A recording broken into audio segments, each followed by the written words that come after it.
সামনের দিনগুলোতে জাতীয়তাবাদের মানচিত্রগুলো থাকবে না ইনশাআল্লাহ। তখন পক্ষ হবে দুইটা, কে ইমানের শিবিরে আছে, কে কাফেরদের শিবিরে আছে।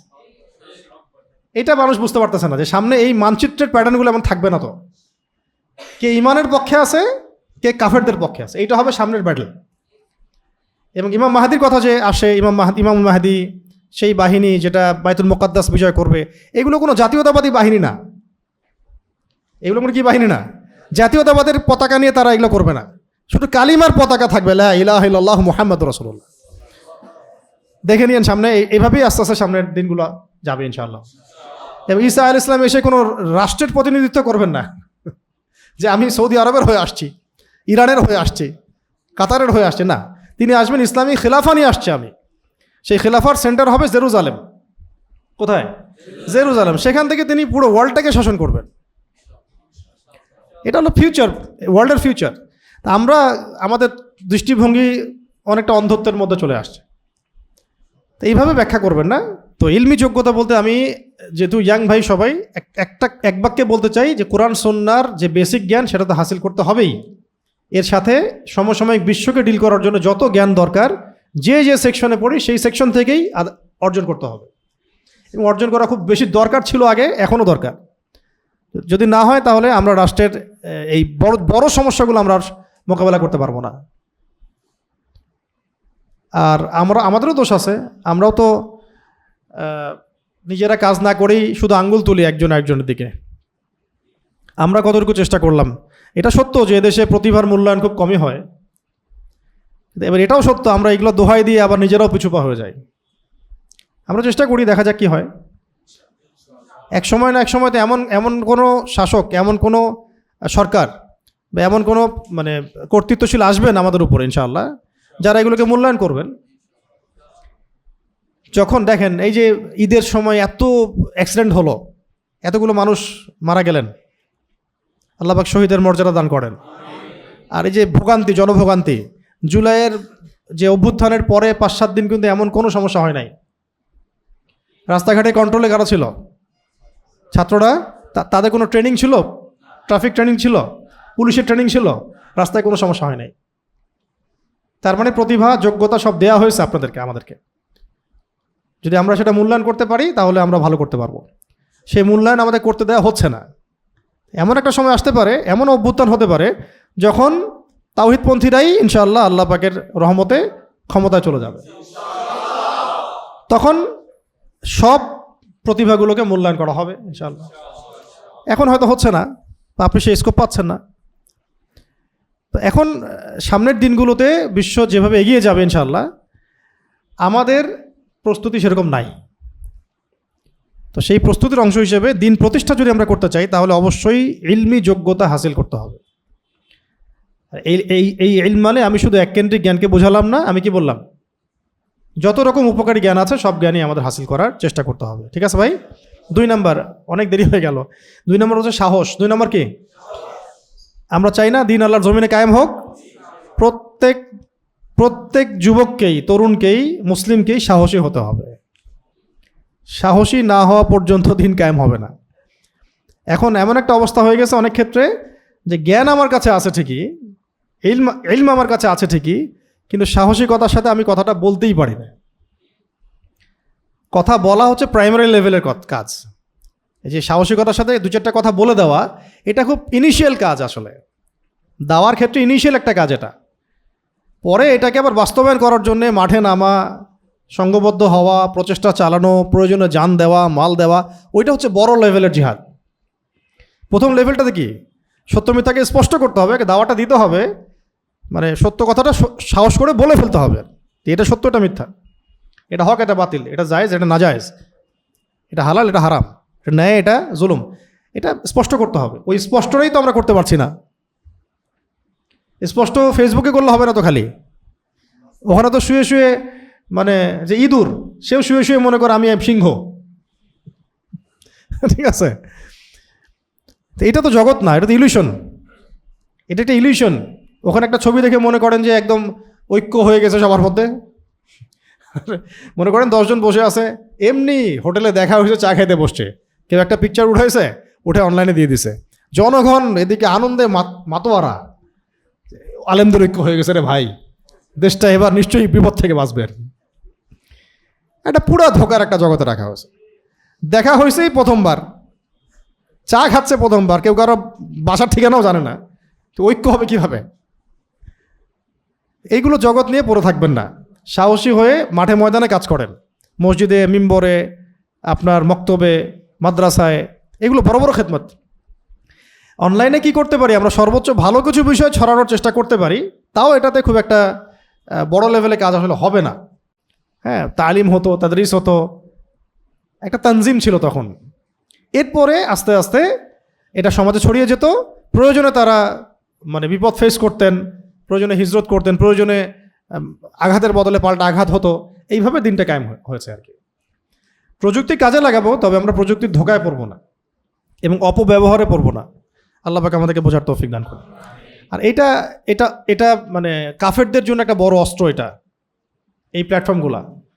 কারণ যখনই দেখবে যে কোনো একটা বিষয়ে খুব ভালো রাইজ করছে বা তাদের জন্য থ্রেটনিং, যে কোনোভাবে তারা এটাকে ফেলে দেওয়ার চেষ্টা করবে, মিডিয়া দিয়ে, প্রিন্ট মিডিয়া দিয়ে, ইলেকট্রনিক মিডিয়া দিয়ে, বা কোনো ইস্যু সৃষ্টি করে, বা ওদের কন্ট্রোলিংয়ে যা আছে হ্যাক করে, হ্যাক করে হোক, রিচ কমায় দিয়ে হোক, বা আপনাকে ডমিনেট করে হোক, বা কাউন্টার একটা বয়ান তৈরি করে হোক, আপনাকে ধ্বংস করবে আর কি।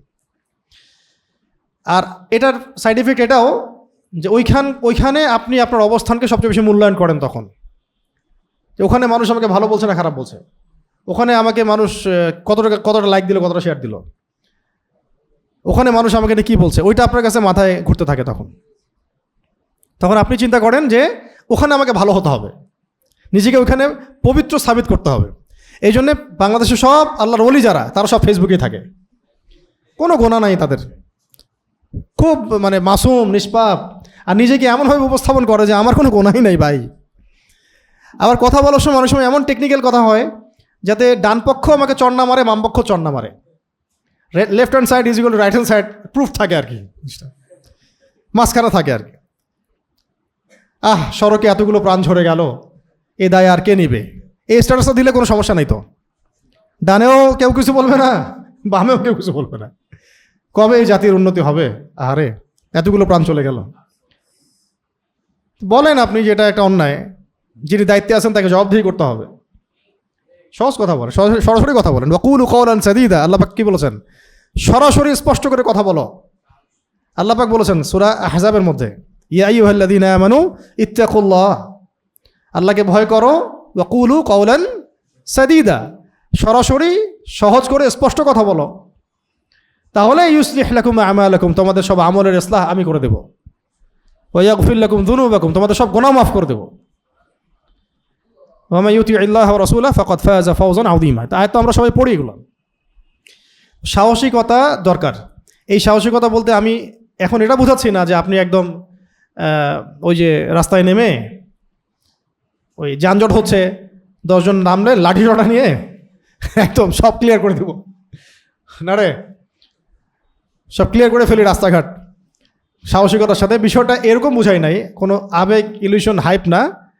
মানে আমরা প্রথমে হকটা চিনবো, জানবো, হকটাকে সাহসের সাথে প্রচার করবো। আগে হকটাকে সাহসের সাথে প্রচার করব, লিখবো, বলবো, প্রচার যত মাধ্যমে প্রচার করা যায় প্রচার করবো। এরপরে এটাকে প্রতিষ্ঠার জন্য যেভাবে সাহসিকতা প্রদর্শন করা দরকার সেভাবে আপনারা করবেন ইনশাআল্লাহ। এবং এই ব্যাপারে আপনারা আমাদের চেয়ে অনেক বেশি সাহসী, আলহামদুলিল্লাহ। এটা আমরা বিশ্বাস করি যে যদি বাংলাদেশের তরুণ সমাজকে হকটা বোঝানো যায়, এটা কায়েম করার ক্ষেত্রে তারা আমাদের চেয়ে বেশি সাহসী হবে ইনশাআল্লাহ। কোনো ক্ষেত্রে আমরা শুধু বলতে পারি, কোনো কাজ করতে পারি না, তো সেই কাজটা আপনারা করে দেখাবেন, ঠিক আছে? কারণ অনেক প্রতিবন্ধকতা থাকে, আর যখন আল্লাহ রাব্বুল আলামিন আমাদেরকে জামাহ করে দিবেন তখন এগুলো কেটে যাবে ইনশাআল্লাহ, ঠিক আছে? এটা হলো সাহসের কথা। কারণ এটা খুব দুঃখজনক যে অনেকের কাছে অনেক দিনের জ্ঞান আছে কিন্তু সাহসিকতা নাই, হক কথাটা স্পষ্ট করে বলতেও পারছেন না, কাফেরদের চোখে চোখ রেখে কথাও বলতে পারছেন না, বরং তাদের সিস্টেমের মধ্যে ঢুকে তাদেরকে তেল দেওয়া হচ্ছে, চাটুকারিতা করা হচ্ছে, তাদের পক্ষপাতিত্ব করা হচ্ছে, তাদের হাত উঁচু করে দেওয়া হচ্ছে। হলো না এগুলা? সিস্টেমে ঢুকে তাদের দাস হয়ে গেলাম, অথচ কোরআন শোনার জ্ঞান ছিল ভিতরে। সাহসের ঘাটতি আর কি।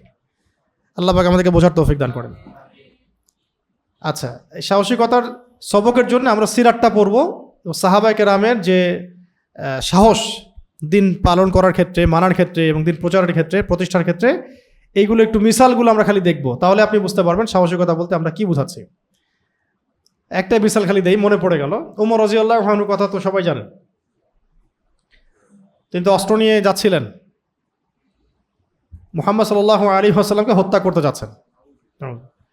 এদিকে নবী সাল্লাল্লাহু আলাইহি ওয়াসাল্লাম দোয়া করছেন ওমর রাদিয়াল্লাহু আনহুর জন্য, যে আল্লাহ ইসলামকে এই দুই ব্যক্তির একজনের মাধ্যমে তুমি শক্তিশালী করে দাও, ওমর ইবনুল খাত্তাব অথবা আবুল হাকাম ইবনে হিশাম, মানে আবু জাহেল।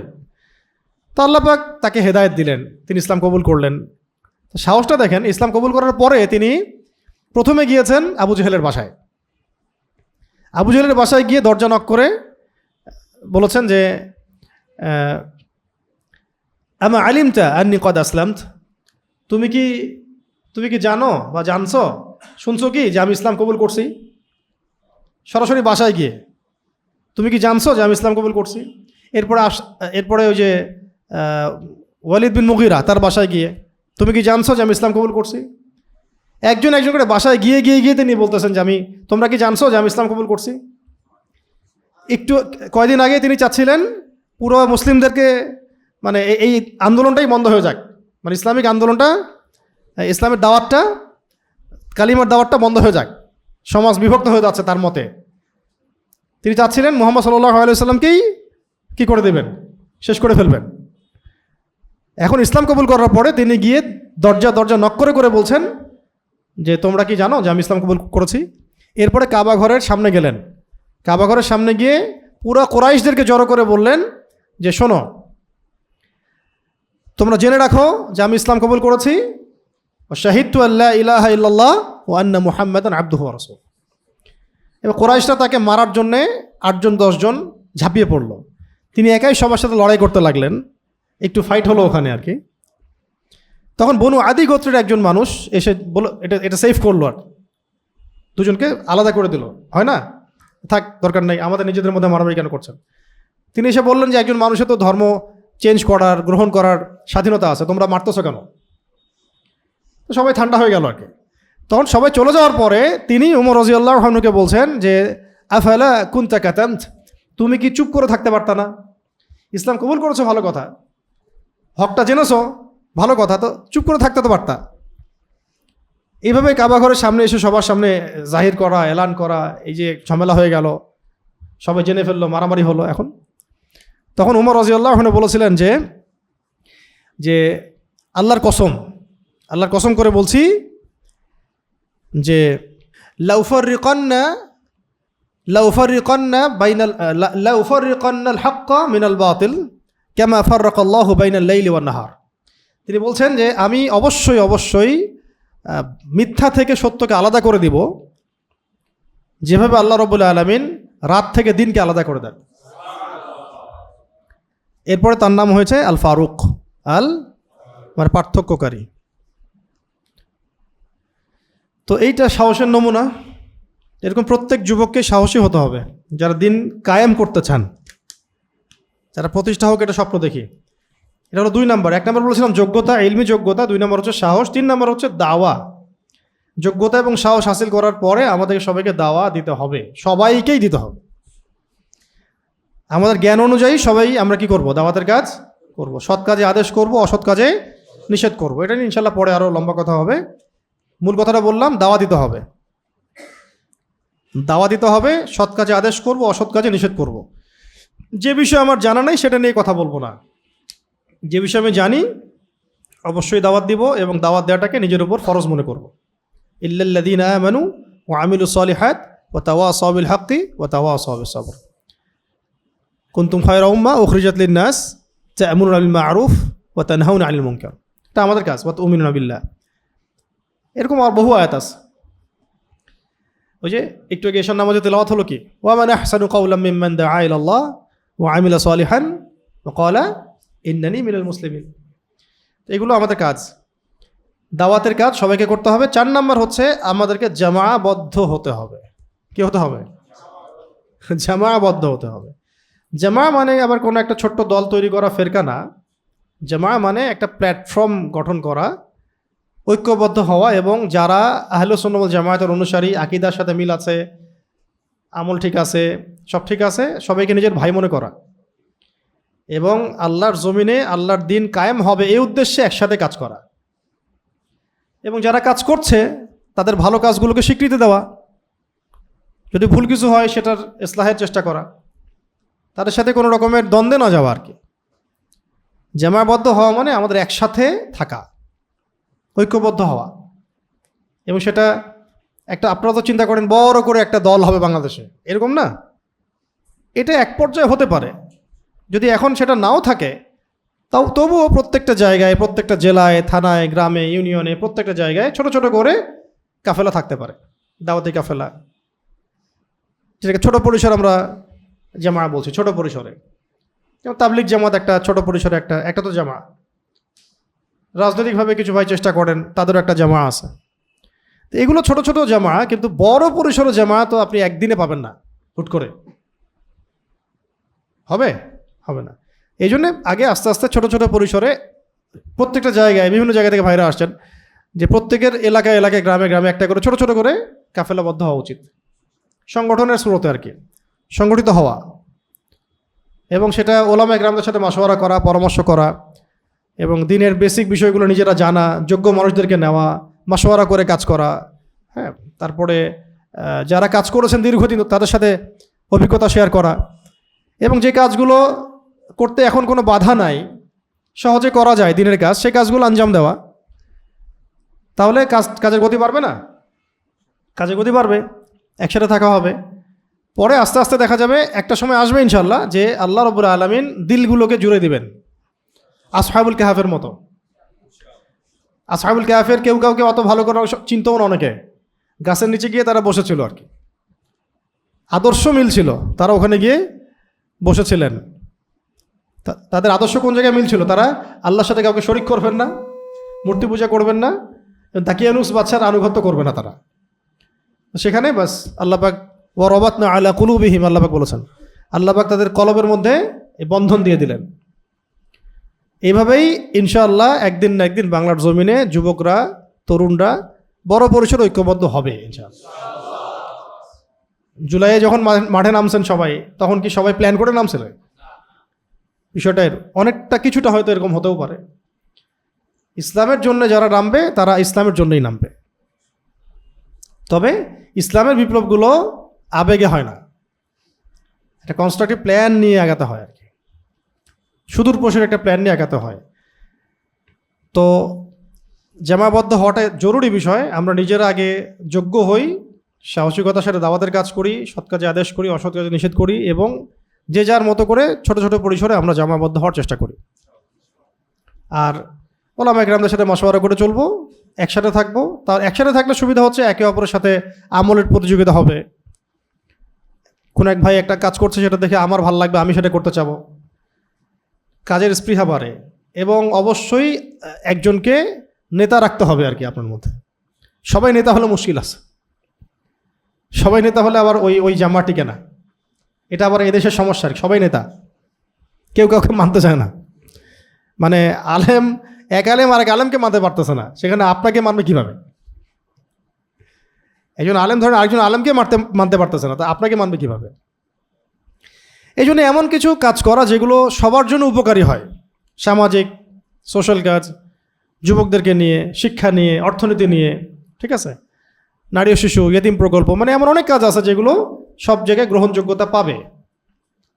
এবং এদেশে সবচেয়ে বেশি দরকার হলো এখন ইলমি কাজ, জামাবদ্ধ হওয়া, ইসলাহের কাজগুলো, অর্থনীতির ভিত্তিগুলোকে শক্ত করা, এবং বিশ্বের প্রেক্ষাপট সব কিছু সবার সামনে উপস্থাপন করা, এবং দিন কায়েমের জন্যে নিজের সর্বস্ব বিসর্জন দেওয়ার মানসিকতা তৈরি করা।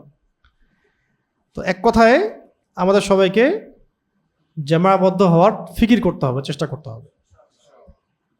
আল্লাহ পাক আমাদের সবাইকে তৌফিক দান করেন। আর এখন বলতে পারেন যে অনেক তো দল সংগঠন বাংলাদেশে আছেই, হ্যাঁ আছে, ঠিক আছে, কিন্তু কাউন্টার প্রশ্ন যদি কেউ করে যে যারা আছে তারা সবাই কি ইসলাম বড় পরিসরে কায়েম করতে পেরেছে কিনা? উত্তর তো আসবে না। তাহলে এখনও ওই বিষয়টার ঘাটতি অবশ্যই বাংলাদেশে আছে, যেটা এখনও হয় নাই। এখনও অবশ্যই সেই বিষয়টার ঘাটতি দেশে আছে, যেহেতু দেখছি আমরা ওই পর্যায়ে যেতে পারি নাই।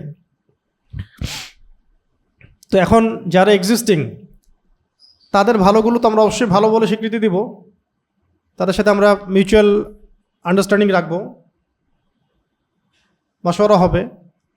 কিন্তু বিকল্প প্ল্যাটফর্মও দরকার আছে, যেগুলো সময় বুঝে, সময়ের পালস বুঝে, কখন কি করতে হবে সেগুলো বুঝে, এবং যেটা পুরোপুরি সিরাতের আদলে হবে আর কি, পুরোপুরি সিরাত এবং সুন্নতের আদলে হবে।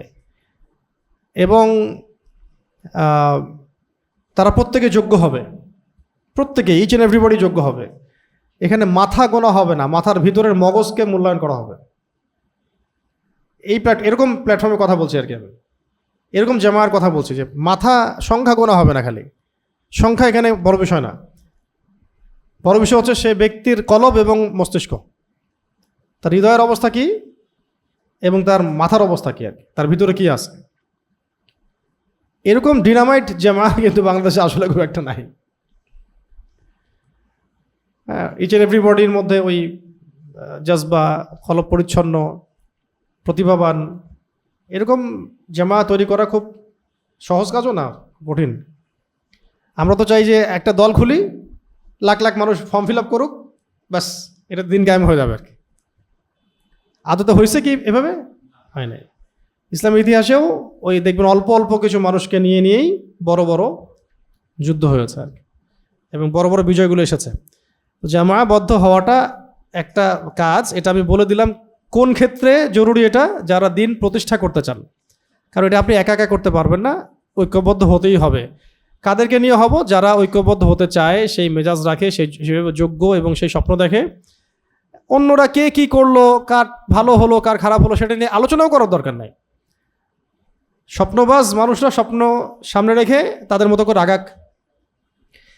এটা কে করবে, কবে করবে, কাদের ধারা হবে সেটা আল্লাহ ভালো জানেন। এখন যারা যারা কাজ করছে তাদেরকে আমরা সাধুবাদ জানাবো, এবং যারা নতুন করে প্ল্যাটফর্ম করতে চায় আমি সেটাকেও সাধুবাদ জানাবো। হ্যাঁ, এবং যারা যারা সংগঠন বুঝেন, দেশের প্রত্যন্ত অঞ্চল থেকে শুরু করে সমস্ত জায়গায় ঐক্যবদ্ধ হওয়ার মতো ক্যাপাবিলিটি যাদের আছে, এক কথা চেন অফ কমান্ড যারা ফলো করতে পারেন, এই জামাটা ইনশাআল্লাহ সামনে ভালো করবে, যদি করতে পারে তারা কেউ। ঠিক আছে, সেটা অবশ্যই ঠিক সঠিক উসুলে হতে হবে, কোরআন সুন্নাহর সঠিক উসুলে, পশ্চিমা তন্ত্রমন্ত্রে গোলক ধাঁধায় না, সিরাতের সুন্নতে। ব্যালটকে তাওয়াফ করবে না তারা, আবার বুঝতে পারছি কি, পশ্চিমাদেরকে কেবলা মানবে না, একদম সিরাতের আদলে। ওইটা বুঝে ফেলবেন কি বলতে যাচ্ছি, যখন আপনি যোগ্যতার লেভেলটা পার করবেন, ইলমের যোগ্যতা, তখন আপনি নিজেই বুঝে ফেলবেন যে আসলে আমার কী করা উচিত। তো যোগ্যতা, সাহস, দাওয়া এবং জামাবদ্ধ হওয়ার সাথে আজকের শেষ পয়েন্ট হচ্ছে আনুগত্য করা। আনুগত্য করা এবং ধারাবাহিকতা বজায় রাখা, আনুগত্য করা এবং ধারাবাহিকতা বজায় রাখা। যারা দিন প্রতিষ্ঠা করতে আমরা চাই, কাজ করতে চাই, আমাদেরকে আনুগত্য করতে হবে যোগ্যদের। আনুগত্য ছাড়া এখানে দিন কায়েম করতে পারবেন না আপনি। সবাই নেতা হয়ে গেলে হবে না, মাশওয়ারা করতে হবে, মাশওয়ারা করে সিদ্ধান্ত নিতে হবে, সবার মতকে প্রাধান্য দিতে হবে, মত প্রকাশের স্বাধীনতা দিতে হবে, এরপরে মাশওয়ারা করে যেটা সিদ্ধান্ত সেটার উপরে থাকতে হবে। আনুগত্য করুন। এই আনুগত্য আমাদের অনেক মানুষের মধ্যেই নাই, যাদের করার কথা তাদের মধ্যেই নাই। কেউ কারো আনুগত্য করতে চায় না, সবাই মনে করে যে আমি সব বুঝি, আমি অন্যের আনুগত্য করবো কেন। আনুগত্যহীনতার কারণে অনেক বড় বড় প্ল্যাটফর্মগুলো ঝরে পড়ে গেছে, ভেঙে গেছে, অভ্যন্তরীণ তারা ফাটল সৃষ্টি হয়ে গেছে, এক দল থেকে 4-5টা দল হয়ে গেছে, হয় নাই? আনুগত্যের সবকটা সবচেয়ে আগে জরুরি, এটা আনুগত্য থাকতে হবে। আল্লাহর জন্য আনুগত্য, যে কাজটা কোরআন সুন্নাহর মাফিক হচ্ছে সেখানে আনুগত্য করতে হবে। যদি ভুল কিছু করে দায়িত্বশীল বা কেউ, সেক্ষেত্রে ইসলাহ করতে হবে, সংশোধন করতে হবে। ঝগড়াঝাটি করে সব ধ্বংস করে দেওয়া যাবে না আর কি। খুব কঠিন কাজ, দিন কায়েমের কাজ, বড় পরিসরে দিনকে বিজয় করার যে কাজটা, এই কাজটা এত সহজ না, অনেক কঠিন কাজ। আপনারা খালি খেয়াল করে দেখেন, সেকুলাররা, বামপন্থীরা, ডেমোক্রেটিকরা, তারা ওদের কাজে কত বেশি আনুগত্য প্রদর্শন করে। ওদের তো ওই ওই আন্দোলনে তো কোনো পরকালীন উদ্দেশ্যই নাই। তারপরেও কোনো নেতা যদি রাস্তায় নামে, ওই নেতার গাড়ির টায়ারের পাশে এরা যেভাবে তাওয়াফ করে, ঘুরপাক খায়, আত্মপ্রদর্শনীতে লিপ্ত হয়, মনে হয় যেন তারা এদের ইবাদত করতেছে, মনে হয় যেন তারা এদের ইবাদত করতেছে। তার চোখে একটু ভালো হইতে হবে। অথচ ওদের পরকালীন কোনো কনসেপ্ট নাই, এই মুভমেন্টের পরকালীন কোনো গোল নাই। গোল একটাই, ক্ষমতা দখল কর। আর যেখানে আপনি ইসলাম কায়েম করতে যাচ্ছেন, সেখানে কি পরিমাণ আনুগত্য দরকার আমিরের বা নেতৃস্থানীয়দের, এটা বুঝলেই ভালো। না বুঝলে আর আপনার দ্বারা হবে না কিছু। যারা বুঝবে না ওদের দ্বারা আসলে কিছু হবে না। তো আনুগত্য এবং ধারাবাহিকতা এগুলো বজায় রাখলে পরে আশা করা যায় যে আস্তে আস্তে আমরা বড় পরিসরে যেতে পারব। তো আজকে আমরা আলোচনা করলাম মাত্র 2টা পয়েন্ট থেকে।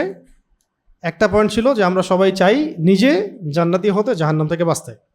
এটার জন্য বহুত কাজ আছে, তার মধ্যে আমরা আজকে 5টা কাজের কথা বলেছি। একটা নম্বর হলো সালাতের ইহতেমাম করা, 2 নম্বর ছিল কোরআন তেলাওয়াতের ইহতেমাম করা, 3 নম্বর মামুলাত এবং জিকির আজগার যেগুলো আছে এগুলোকে গুরুত্বের সাথে আদায় করা, 4 নম্বর দোয়া, বেশি বেশি দোয়া করা, দিনের একটা অংশে অন্তত পক্ষে আল্লাহ পাকের কাছে দোয়া করা, মোনাজাত করা, কান্নাকাটি করার চেষ্টা করা। আর 5 নম্বর হচ্ছে মুহাসাবা, আমি আজকে সারাদিনে কি করলাম, ভালো হলে কি আলহামদুলিল্লাহ, যদি খারাপ হয়ে যায় তাহলে আস্তাগফিরুল্লাহ। আর আমাদের একটা স্বপ্ন হলো আমরা সবাই চাই নিজে জান্নাতি হব এবং দ্বীন ইসলাম আল্লাহর জমিনে কায়েম হবে। তো কায়েম করার জন্য সবার আগে কি লাগবে? যোগ্যতা, ইলমি যোগ্যতা। 2 নম্বর লাগবে সাহস। 3 নম্বর দাওয়াত, মানে সৎ কাজে আদেশ করা, অসৎ কাজে নিষেধ করা। 4 নম্বর ঐক্যবদ্ধ হওয়া, জামাবদ্ধ হওয়া মানে ঐক্যবদ্ধ হওয়া। জামাবদ্ধ বললে আবার এটা ওই পলিটিক্যাল পরিভাষায় নিয়ে যেতে পারে আর কি, জামাত ইসলাম এর নতুন ভার্সন এগুলা, ঠিক আছে। তো জামা শব্দটা তো আরবি শব্দ, মানে একটা ঐক্য। বাংলায় বলবেন ঐক্যবদ্ধ হতে হবে, ঠিক আছে, তাহলে আর কোনো কথা নাই। আমাদেরকে ইসলামের স্বার্থে, দিন কায়েমের স্বার্থে ঐক্যবদ্ধ হতে হবে। বড় বড় প্ল্যাটফর্মগুলো ঐক্যবদ্ধ হতে হবে, এটা যেমন একটা সুরত। যদি বড় বড় প্ল্যাটফর্মগুলো একে অপরের সাথে ঐক্যবদ্ধ না হয়, তাহলে আল্লাহ পাক তো কারো মুখোপেক্ষী না। আল্লাহ চাইলে আরও নতুন প্ল্যাটফর্ম জন্ম দিতে পারেন। যেহেতু আমরা দেখছি যে বহু প্ল্যাটফর্ম বিভক্ত এবং কেউই সেই গোলে এখন পর্যন্ত যেতে পারেন নাই, যারা যাওয়ার চেষ্টা করছেন অনেকে সুরত ঠিক নাই, তরিকা ঠিক নাই, সেখানে বিকল্প প্ল্যাটফর্ম কেন দরকার না? অবশ্যই দরকার, এবং সেটা ছোট ছোট করে গড়ে উঠতে থাকুক। আল্লাহ চাইলে বড় পরিসরে আল্লাহ নিয়ে যাবেন, কারণ কাজ করার অধিকার সবার আছে, যারা যোগ্য। আর যাকে আল্লাহ কবুল করবেন, যে মেহনত করবে, সেই সাফল্য অর্জন করবে। নাম দিয়ে আর কি যায় আসে? একটা নাম দিয়েছেন, ধরো একটা নাম দিলাম খুব সুন্দর, এবং সেই সংগঠনের 50 বছরের হিস্ট্রি আছে, এর মানে এই না যে এই সংগঠনই দিন কায়েম করতে পারবে। যে হিসেবে যে যোগ্য হবে, মুজাহাদা চালাবে, এবং যে ধারাবাহিকতা বজায় রাখতে পারবে, যাদের মধ্যে আনুগত্য থাকবে, শৃঙ্খলা থাকবে, তারা ভালো করবে। আর এই যে জুলাই হলো, নতুন নতুন কত নাম উঠে আসলো। জুলাই হওয়ার আগে তো বাংলাদেশে অনেক সংগঠন ছিল কি না? তো ওই প্ল্যাটফর্মগুলো তো এটা স্টার্ট করতে পারে নাই। আপনারা করেছেন বৈষম্য বিরোধী ছাত্র আন্দোলন, তারপর ওখান থেকে শুরু হলো। ওটার নাম আগে কে জানতো? আপনারাই বলেন, 2 বছর আগে কে জানতো যে এমন কোনো নাম আসবে, আর এই নামে একটা সংগঠন হবে, একটা আন্দোলন হবে, তারপরে সবাই আসবে, জড়ো হবে, এবং ফ্যাসিস্টের পতন হবে? কে জানতো? কেউ জানতো? এইরকমই তা আমরা কেন মনে করি যে যেগুলো আছে এগুলো দিয়েই সব হবে? আর কি হচ্ছে এটা তো আমাদের সামনে স্পষ্ট। ব্যালটে তাওয়াফ হচ্ছে খালি, আর এক তাগুতের দাসত্ব, ওই তাগুত চলে গেলে আর এক তাগুতের দাসত্ব, এই তো চলতেছে। অবাক হয়ে গেলাম এই বিষয়টা দেখে বাংলাদেশে এবার, যে 18 বছরের জুলুম থেকে শিক্ষা নেওয়া হলো না, আবার ঘুরে ফিরে তাগুতের আনুগত্য শুরু হলো, দাসত্ব শুরু হলো, হাত উঁচু করে দেওয়া শুরু হলো, সাপোর্ট করা শুরু হলো। এবার তাদের সব পাপের ভাগিদার নেবেন, সাপোর্ট তো দিয়েছেন। যদি কেউ পাপ করে, এখন অন্যায় করে, জুলুম করে, এই জুলুমের ভাগিদার তো আপনাকেও নিতে হবে। দাড়ি টুপি নিয়ে তো আপনি সাপোর্ট করছেন তাকে, সব ঢুকে গেল ভিতরে। নিজের গায়রত, ব্যক্তিত্ব, স্বতন্ত্রতা সব বিসর্জন দিয়ে গোলালু হয়ে গেল। এই জন্যে ব্রিটিশ বিরোধী আন্দোলনের পর থেকে এখন পর্যন্ত আমরা ওলামায়ে কেরাম আমরা ক্ষমতা যেতে পারি নাই, শুধুমাত্র আমাদের সাহসিকতার ঘাটতির কারণে, হ্যাঁ, আমাদের গায়রত বিসর্জন দেওয়ার কারণে, এবং জান দিব না, 70 বছর বেঁচে থাকবো আর মসজিদের খেদমত করব, এই চিন্তার কারণে জান আমি দিব না, 70 বছর আমি বেঁচে থাকবো এবং মসজিদ মাদ্রাসার খেদমত করব। যখন যে সরকার আসবে তাকে আমি পকেটে নিয়ে চলবো, যে আসুক। কালকে যদি দেখা যায় আপাও ব্যাক করে, করতেই পারে ভাই, করতেই পারে, অস্বাভাবিক কিছু না। এবং তিনি যদি ব্যাক নাও করেন, তার অনুসারী তো অনেক ব্যাক করেই আছেন, সব মিলেমিশে আছেন, তো তারা তো তাদের মতো মিলেমিশে থাকবেই। তো এখন এখন যারা যারা সেফ জোনে আছে দেখবেন, উনি যদি ব্যাকও করেন তারা সেফ জোনেই থাকবে। তখনও দেখবেন তার আশেপাশে তারা গিয়ে বলবে যে না, আসলে আমরা তো চাপে পড়ে এসব বলছি, এখন আমাদেরকে মাফটাপ করে দেওয়া যায় না। হ্যাঁ, সমঝোতা জননীর জায়গায় অন্য কোনো শব্দ দিতে পারে, তখন না, বয়স তো আরও বাড়বে, তাহলে মায়ের জায়গা থেকে দাদি হতে পারে, কমই দাদি, এরকম কিছু হতে পারে আর কি। লজ্জা হয়ে গেল আমাদের, আর কি একটা অবস্থা আমাদের, আমরা যে এত নির্লজ্জ হলাম কিভাবে আল্লাহ ভালো জানেন। ওই অভিজ্ঞতাগুলো শেয়ার, ওগুলো ভুলে গেলাম। আবার নতুন করে এখন কি কমি আঙ্কেল বানাইছেন নাকি? এখন কাদের কি বানাইছেন? কমি আঙ্কেল। যাক, এগুলো ভাই আমাদের কাজ না। আমাদের কাজ হচ্ছে সব মহলে দাওয়াতের কাজ করা, কাউকে আন্ডারস্টিমেট করা না। আবু জেহেলও যদি সামনে দাঁড়ায়, তাকে দাওয়াত দিতে হবে, তাকে তেল মারতে হবে না, তাকে দাওয়াত দিতে হবে। কথাটা আমার কথা একদম স্পষ্ট হয়। এখানে প্রশাসন হোক, ডিজিএফআই, র্যাব, পুলিশ, আর্মি, আপনার রাজনৈতিক নেতৃবৃন্দ, বিএনপি বলেন, আওয়ামী লীগ বলেন, জাতীয় পার্টি বলেন, এনসিপি বলেন, যে আসুক, ইসলামের দাওয়াতটা দিবেন তাদেরকে।